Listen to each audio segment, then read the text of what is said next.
5 billion. That is how many passkeys are already active worldwide right now, according to the FIDO Alliance's 2026 numbers. Google alone has more than 800 million accounts using one. In 2 decades investigating cybercrime at the FBI, phishing showed up in nearly every credential theft case I worked, because a password, no matter how strong, is just something you type. And anything you type, a convincing fake web page, can trick you into typing somewhere else. Passkeys fix that specific problem, not by making you remember something harder, but by removing the thing you type completely. I'm Steve Chevalino, retired FBI special agent. Let's look into exactly how this works. Welcome back to Irongrid Cybersecurity. Last episode, we fixed your passwords. This episode, we skipped the password altogether. 5 billion passkeys are already active worldwide, and that number keeps climbing. By the end of this video, you'll know exactly what a passkey is, how it locks out the kind of attack we spent all of last episode defending against, and how to turn one on today. So in plain terms, a passkey is just proof it's really you, built right into your phone or laptop already in your hand. No password to remember, nothing to type, and nothing sitting in a database for a fake page to steal. That's the whole idea. Let's get into it. Let's start with the uncomfortable truth. Everything from last episode is still good advice, but it was a ceiling. A 15-character passphrase stored safely in a password manager can still get copied and pasted straight into a fake login page if that page looks real enough. And once it's in, whatever MFA code follows usually gets typed right in behind it. A cloned login page, a look-alike domain, one character off, one rushed moment before your coffee, that's all it takes. The password was never really the weak point here. Anything a human can type into a box, a fake page can capture. So the real fix isn't a better password. It's removing the thing that gets typed in the first place. That's exactly what a passkey does. This isn't a theory. Companies that have already made this switch are seeing it work.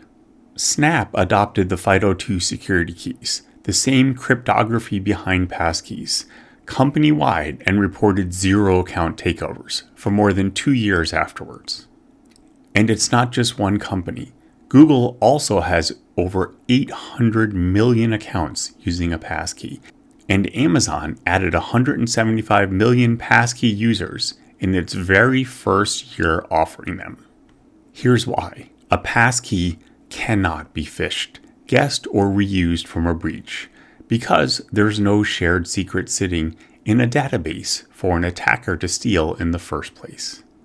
So how does this actually work under the hood? It's a genuinely different model, not just a longer password. A passkey isn't a secret you type. It's a cryptographic pair. Your device holds the first half, and the website only ever gets the public half. The old model, type a shared secret. Anyone who tricks you into typing it or steals it from a breached database can use it exactly the way you do. The new model, approve with Face ID, Touch ID, or your device PIN. The private key never leaves your device, and it's cryptographically locked to the real website only. A fake copy of that site simply can't ask for the right key. Now I've thrown down some cryptographic terms. Let's bring this back down to earth. Here's what it actually feels like. You approve with your face, your fingerprint, or your device's PIN. That's the entire login. Nothing typed, nothing to remember beyond unlocking your own phone. And you probably don't need to install anything. iPhone, Android, Mac, and Windows already support passkeys, and so do Google, Apple, Microsoft, and a fast-growing list of major sites and banks. As for safety, your fingerprint or face scan never leaves your device. The website only ever receives a cryptographic signature proving it's really you, never your biometric data itself. Now, let's see exactly how this stacks up against everything else we've covered. Here's the honest side-by-side comparison. A reused password fails almost everything that matters. A password manager closes the reuse problem and even resists casual phishing, but you could still copy and paste that password into the wrong website. Here's the honest side-by-side comparison. A reused password fails almost everything that matters. A password manager closes the reuse problem and even resists casual phishing websites, but you could still copy and paste that passphrase into the wrong phishing website. Password plus MFA is stronger still, but a real-time phishing page can relay that code through in the moment it's issued.